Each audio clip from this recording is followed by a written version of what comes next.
Friends, we've gathered in the performance of a sadly necessary obligation. We've gathered to speak words of truth, words of tribute of a beloved son of our people, Chaim ben Aaron, Victor Mizrahi of blessed memory. We gather with family, understanding full well the inadequacy of words to any way bring comfort, and our hearts go out to Victor's family, Toto's family.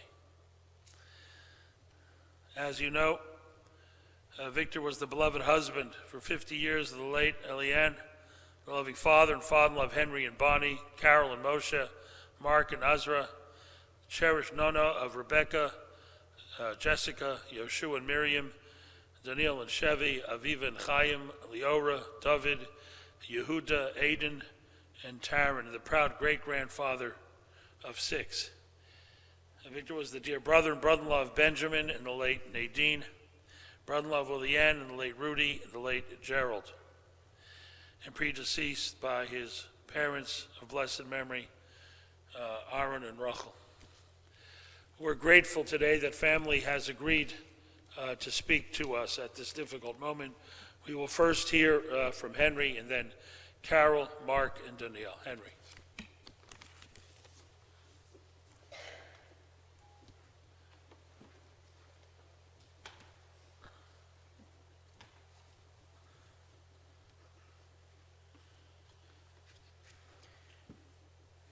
Je souhaite bonjour à tout le monde qui est en train de nous joindre virtuellement dans tous les coins du monde. Victor Mizrahi, or Toto, as he was known to his family and childhood friends, was a kind, gentle, humble man who had a very quiet and fierce determination to achieve his goals and dreams. We are receiving so many lovely tributes, and so many of them mention his smile, his warm, welcoming smile. It's a wonderful way to remember a person. He was a man of few words, but today we will honor him with many words. I've been designated as the historian this morning. My father was born in March 1932 in Alexandria, Egypt. His father, Aaron, was born in Jaffa, was deported in 1917 by the Ottoman Turks to Alexandria. He was a banker who spoke 7 languages, tough, determined, street smart, serious. His mother, the opposite, sweet, laughing, loved to play cards, genial personality. His very elegant and beautiful older sister, Nadine, rounded out this very happy family. Alexandria in the 30s and 40s was a glorious time for Toto. He went to Victoria College, an all-boys British school, where he got a first-class English education. Social life meant going to the sporting club, which had tennis courts, golf course, swimming pools, and Alexandria is on the Mediterranean, so he spent a lot of time at the beach with his friends and family. It was a very good life for my father and for those around him, but he was always pragmatic and realistic. When he graduated from Victoria College in 1950, he didn't see a future for himself in Egypt, nor did it feel like home to him. He went to the University of Manchester in England to study mechanical engineering and then completed an MBA. Once again, he didn't see a future for himself in England. He told us that he just didn't feel like he would ever be fully accepted as British. So, in the summer of 1956, he made plans to come here to Montreal. My grandfather went to London to see him off in October 1956. And history, once again, for my grandfather, intervened.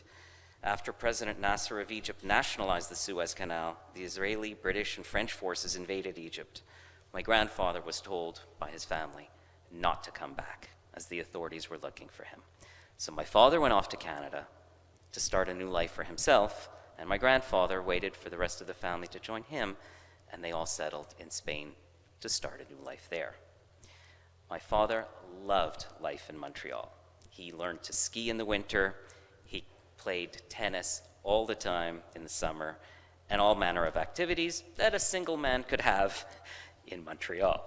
He told me recently that when he was settled, he finally felt that he had found his home.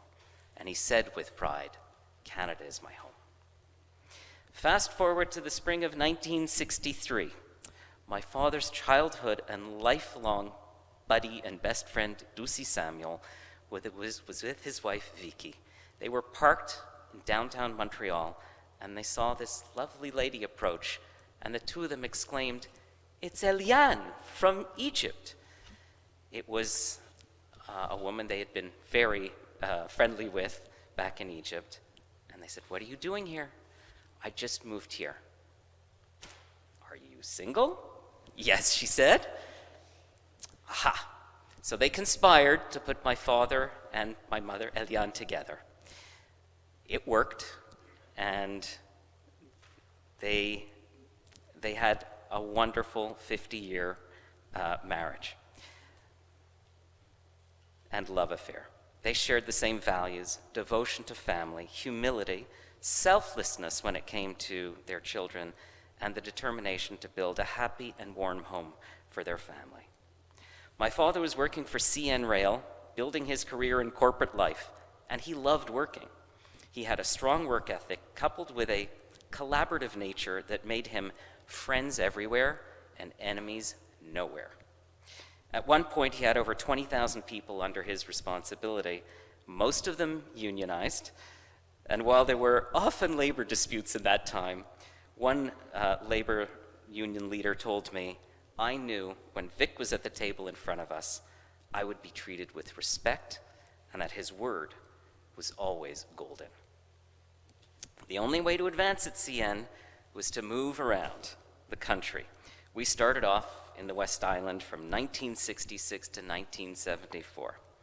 Then we went to Winnipeg for 3 years until 1977. Back to Montreal, where my parents found their dream home on Normandy Drive in TMR. They loved the home so much that when my father was offered a position in Moncton, he agreed on one condition: that we return back to Montreal within 2 years. And we did. That was in 1981, and they were there to stay. All of these moves exposed us to different parts of Canada and varied cultures. The family took full advantage of all that each part of the country offered. Summers were the most special times, as we would usually go to Barcelona, where my grandparents and my father's sister Nadine and her family had moved. We would start in Barcelona and then go right to Sitges, a beach town near Barcelona, where we would spend several weeks.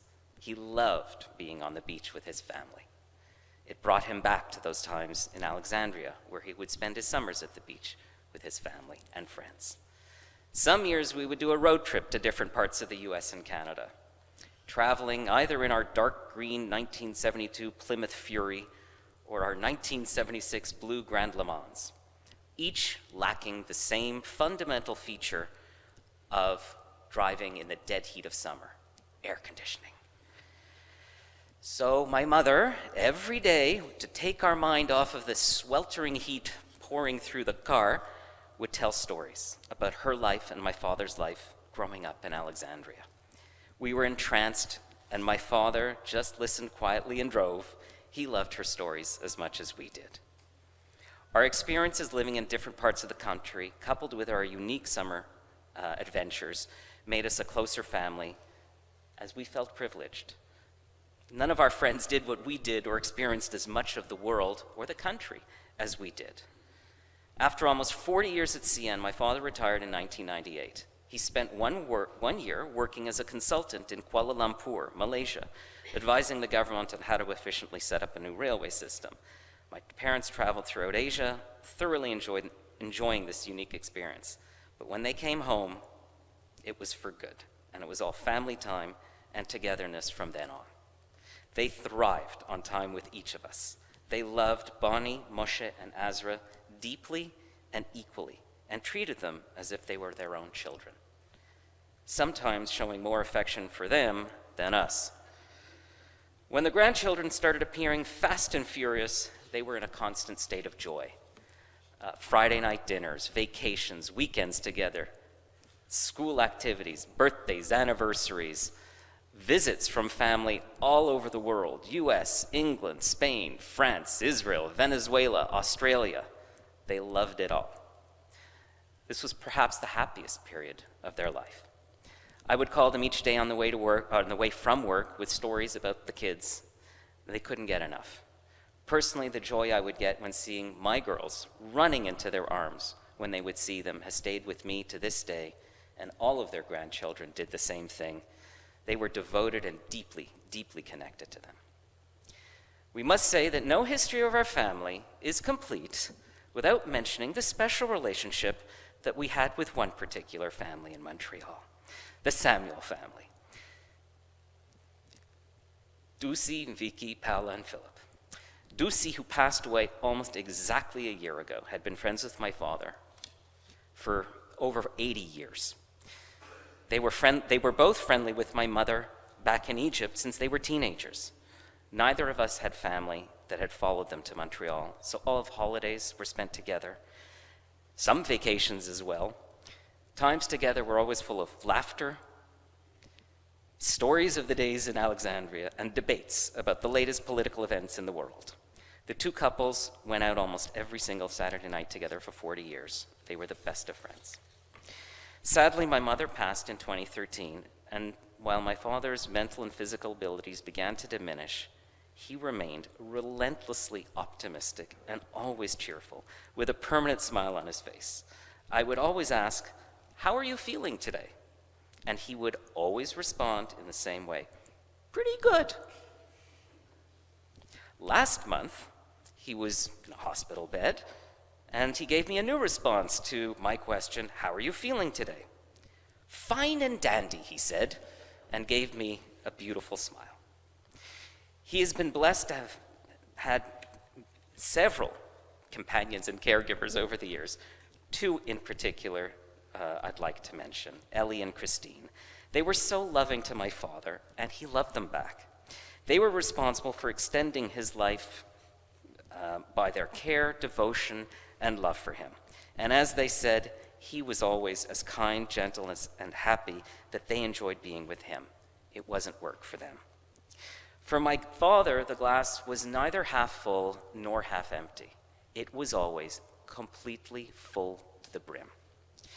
He felt blessed for everything that he had and always looked at the positive side of life.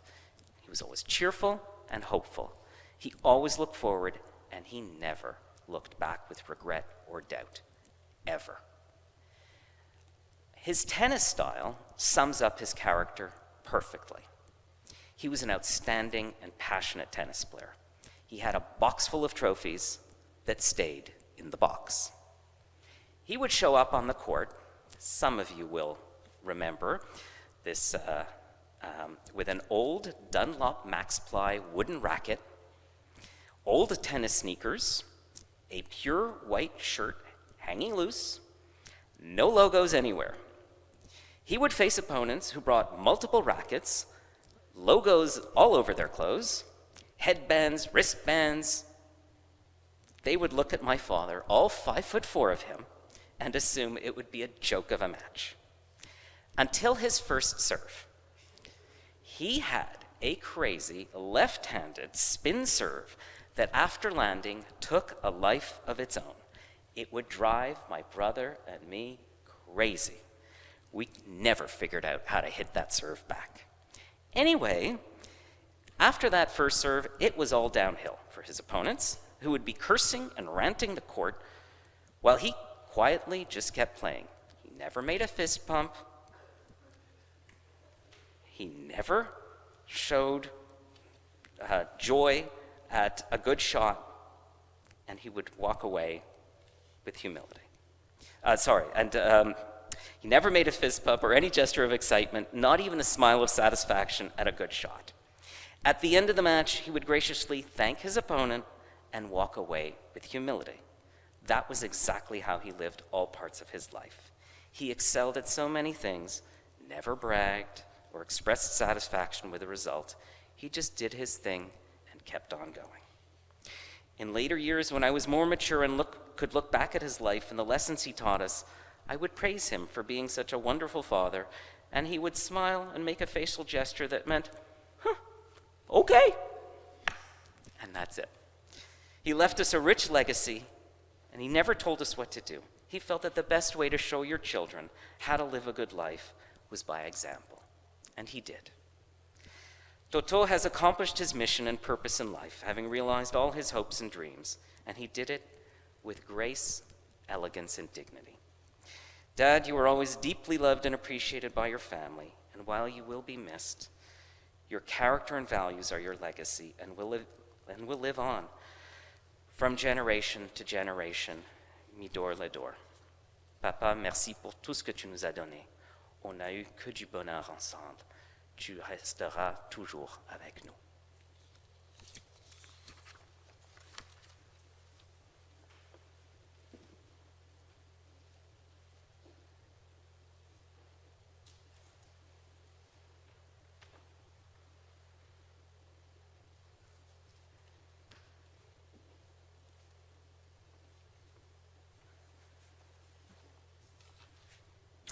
I will first speak on behalf of my husband, who felt like a son to my father, to my parents.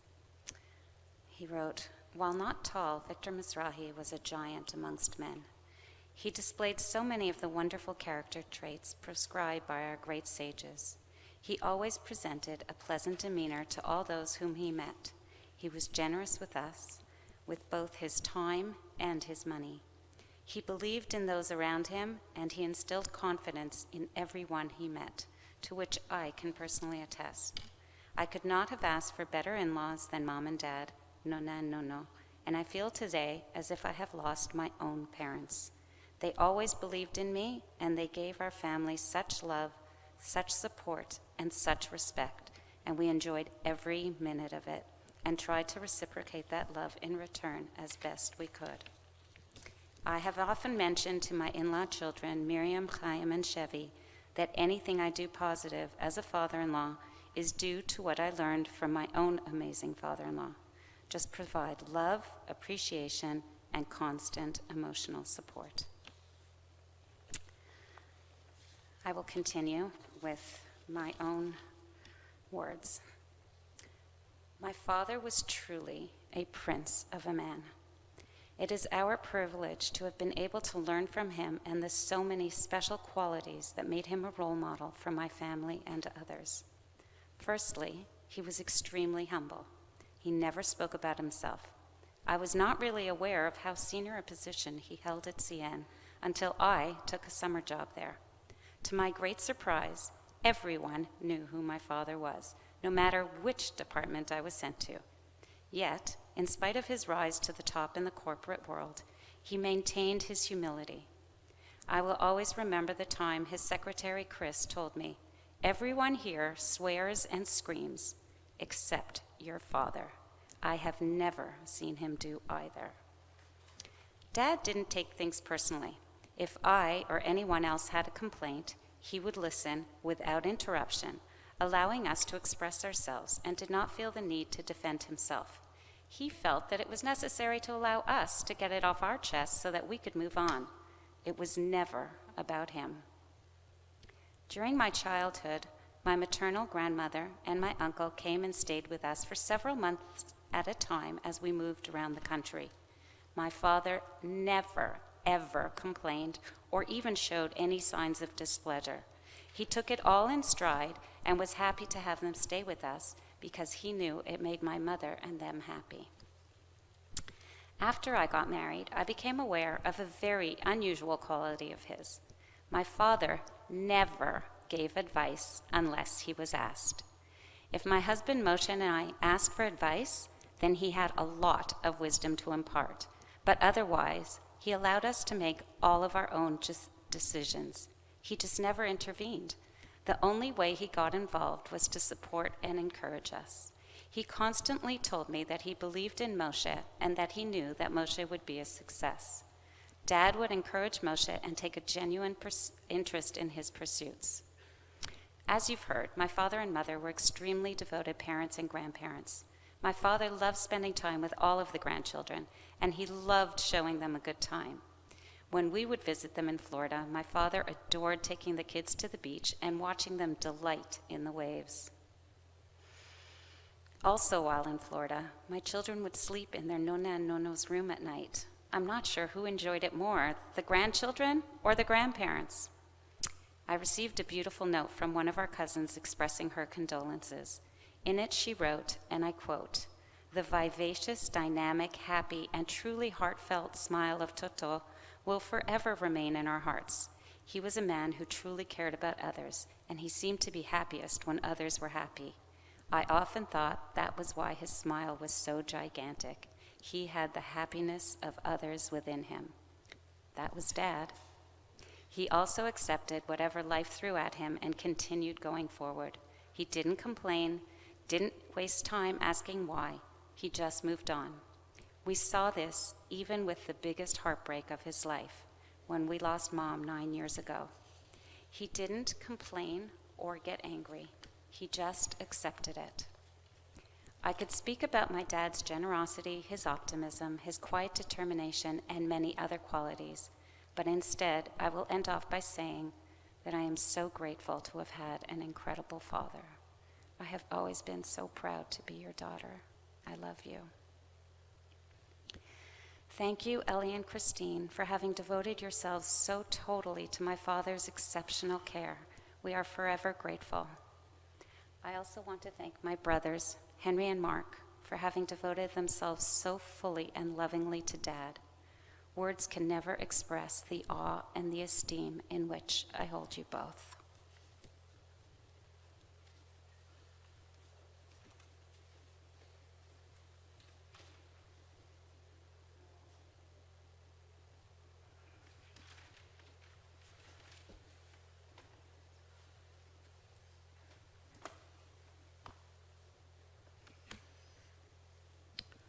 Thank you all for coming. When we think of death and funerals, we typically think of deeply sad and tragic events. In our case, we won't have our father here anymore to lead us, to guide us, and to show us how to live a life as he did, filled with quiet dignity and humility. For this particular man and our particular family, while we were mournful and sad, we recognize this as an opportunity to celebrate, to honor and remember the truly good and blessed life that he led. I mentioned the words quiet dignity just now because it's a true reflection and description of the values that our father led his life by. Let's focus on the quiet part of that sentence first. He was a master of taking concepts that others would take 20 minutes to speak on and explaining it clearly and concisely in 100 words or less. There was no wasting of words from our father. Everything that came out of his mouth was measured and thought through. When I was describing my father's deterioration due to dementia to an older cousin of ours, I mentioned it's a shame he's losing his ability to speak, and so he says very little. And my cousin, with a wry smile, said, "Really? How can you tell?" While being wholly inappropriate and far more in keeping with something I would have said, it's not an unreasonable question. As you've heard, my father rose to a rather senior executive position with CN Rail, not by the number of words he spoke, and most certainly not by the volume at which he spoke them, but by the quality of his words. For his children, we learned early on to respect his extremely keen intellect and his attention to doing things the right way. Very often, as a father now myself, I have noticed that I sometimes lead or direct my children to do as I say, not as I do. Yeah, I didn't learn that from my father. I blame the village for that one. If I were to emulate him, it would have more closely hewn to, "I'd like it if you do as I say, but it's more important to watch and listen so that you do as I do." For my father, that would have meant being dependable, being trustworthy, being someone that you can count on to make the right decision, even if it was the tough one, and most importantly, being someone who was always there. My father was famous amongst all of our friends. They all knew where they could find him, our father, virtually every night, 6 days a week at 7:30 p.m. right after dinner. He would be in his chair in the living room with a pen in his hand, a pad of paper in his lap, and his paper strewn all around him on the floor as he worked, every night. When you're a teenager with nothing but questions about your schoolwork, your friends, your life, knowing you could always find your father in that one spot every night was a very comforting thought. It meant we were never alone. We were fortunate. We never felt we had to take on the world by ourselves. We knew if anything came up that we couldn't handle, we had someone to talk it through with. Someone who would listen without being judgmental, someone who wouldn't take the easy way out and tell us what to do, but rather take the time and ask the right questions to help us figure it out ourselves. As I said, we learned the values that our father held dear, not by having him say them, but by watching how he led his life. He passed on traits like being brief with what we wanted to say, tolerance for other people's ideas that may be different from our own, humility, as we didn't need big houses, expensive cars, or watches. Oh, wait a sec, that's not right. Sorry. Those are the list of ideals he tried to instill. They didn't really take with us, but he did try. He was a man who had experienced firsthand the evils of extreme nationalism, extremist religion, and terrible xenophobia, which I assume influenced his own personal philosophy of hewing more to the center on most issues. This meant he could understand and empathize with people on all sides of the spectrum. He had a talent of being able to diffuse tensions in rooms that could sometimes get quite heated.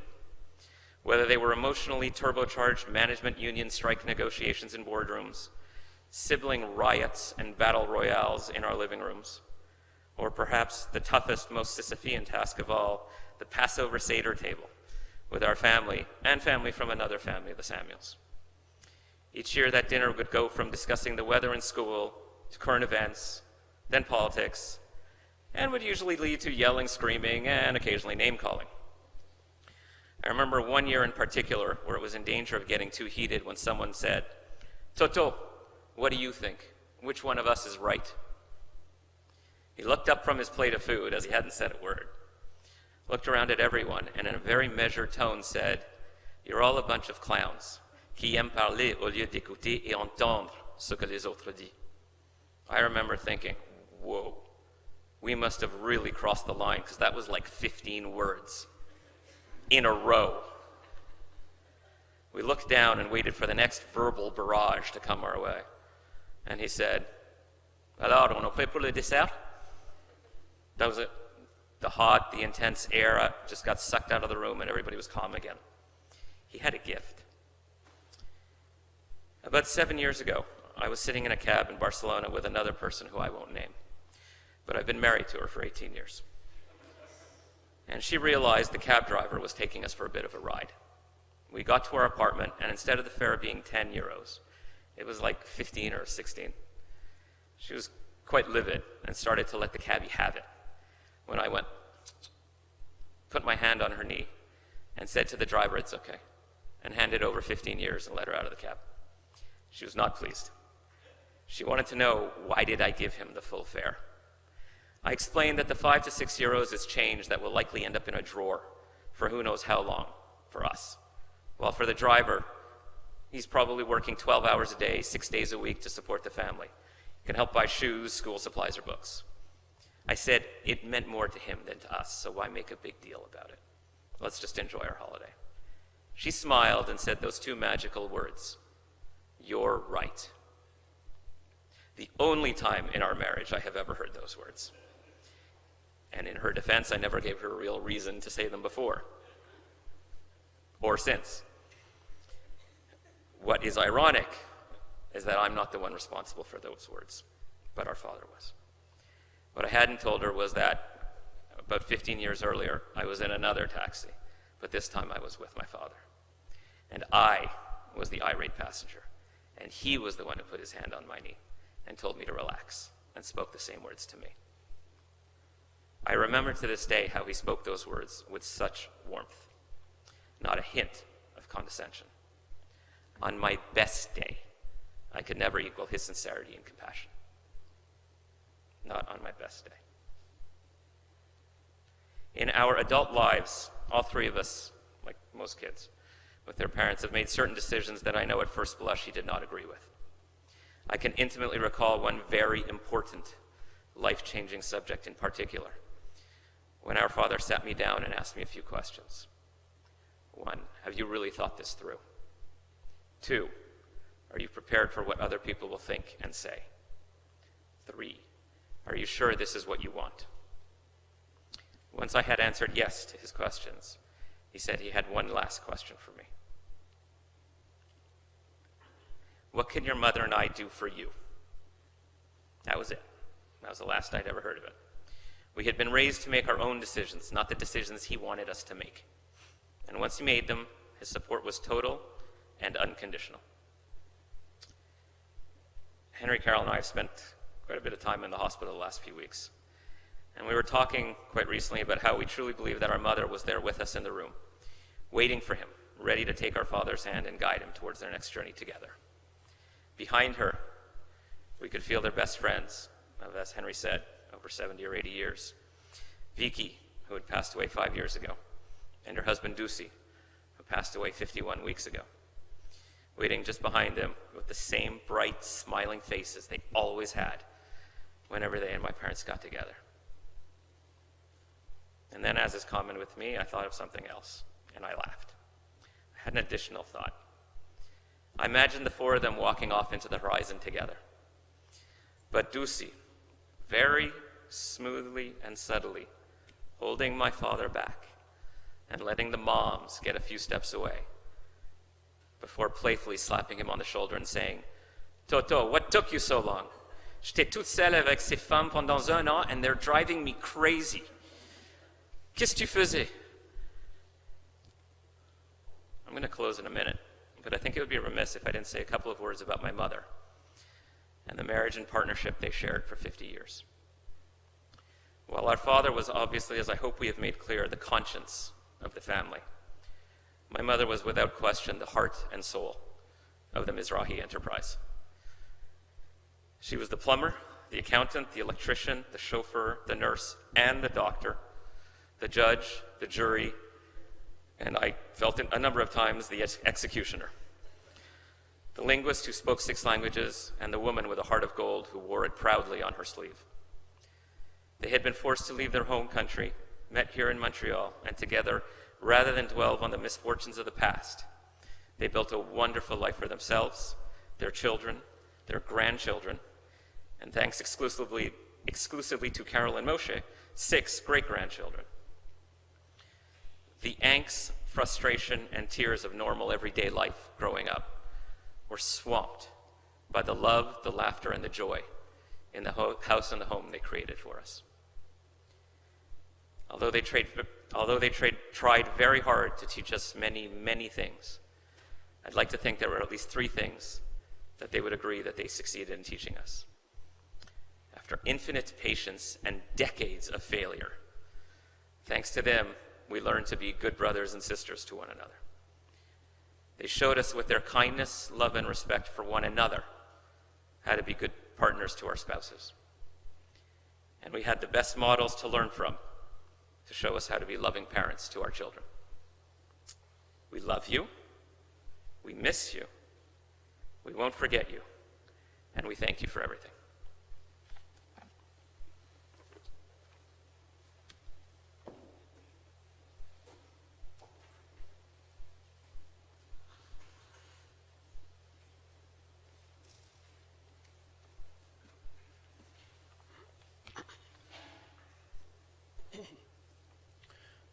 Nunu was so much more than a loving grandfather.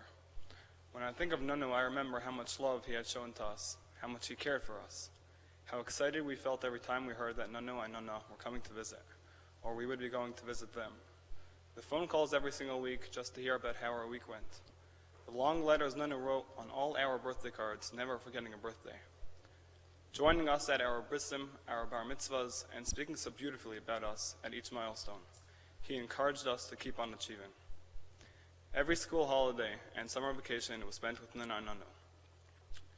Nunu went canoeing and swimming with us in Mont Tremblant and played chess with us. They came into Toronto a few times just to pick up my brother and me, took us on a train to Montreal, and we had a great time while we stayed with them. Nunu was our grandfather, and we felt we really understood the term grandparents well. Grand means great, and Nunu and Nunu were great extra parents. They are parents with extra experience, truly grand. We loved and adored Nunu and always will. We will always remember those good times, the love and warmth and exceedingly good-natured person who Nunu was. Nunu was more than that. He was a role model in many aspects. He was always calm and good-natured, never impatient or frustrated. He was always positive. He never complained about others or his own discomfort. He was dignified and treated everyone with dignity and respect. To me, what stood out most and what I believe was his legacy was his sense of responsibility to his job and, more importantly, to his family. The Torah definition of a man is one who takes responsibility for himself and for those around him, one who keeps his word, who is honest, and someone who can be relied upon. When King David was giving over the kingdom to his son, King Solomon, near his death, his last words were to him, "Be strong and be a man." It can be referring to this idea. Being a man is to be reliable, responsible, honest, and not afraid of the hard work it takes to accomplish. That was Nunu's greatest legacy, and he will forever be our role model. Nunu, we will strive to continue your legacy.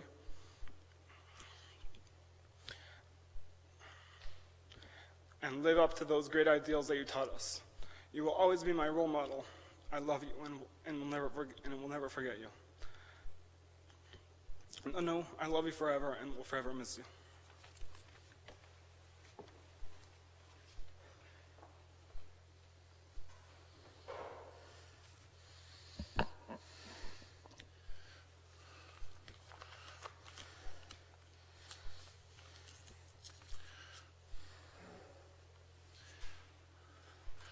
On behalf of all of us, I just want to take a moment to thank Henry, Carol, Mark, and Neil for beautiful words.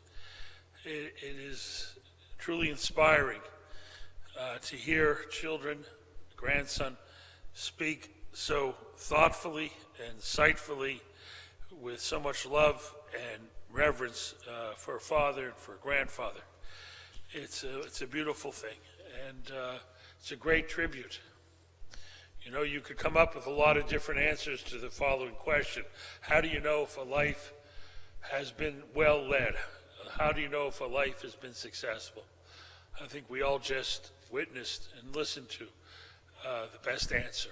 If children can get up and speak with such wisdom and love upon a man's passing, you know that life has been well led, and it's been a remarkable life.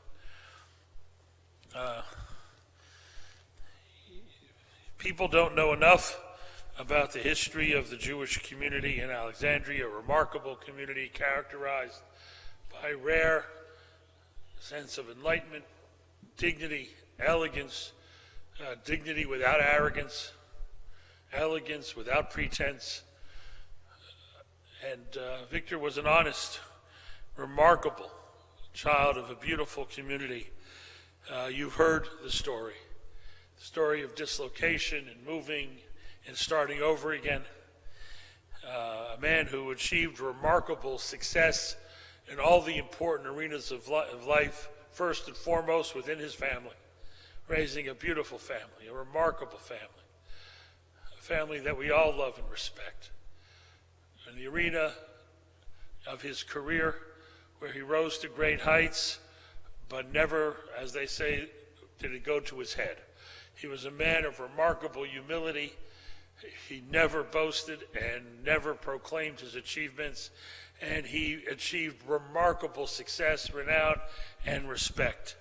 He worked hard, and he worked with wisdom and intellect and authenticity and integrity. And part of this story that should be comforting to all of us is no matter how cynical our age has become, we now understand that good people are always appreciated. Honesty is always respected. Decency is recognized. And that's certainly what Victor's life should remind us of. He was respected and humble wherever he went. He, again, achieved great things. But again, what he's remembered most for is that beautiful smile. That beautiful, wonderful smile, a man of joy and kindness and generosity, a man of enormous strength. And if you were unclear about how strong he was, in the end he defied every physician's prediction over and over and over again. His strength and determination, it was an extraordinary sight to behold. It's a beautiful story. You've heard the story about coming to Montreal and meeting a woman he had met before and reuniting and marrying and building a beautiful family, and how he raised his children. You know, there's all different kinds of love. Sometimes, unfortunately, parents can love a child in a way which cripples them and paralyzes them and leaves them dependent. There's another way to love, a love which gives strength and independence and confidence, and that's how Victor loved his children.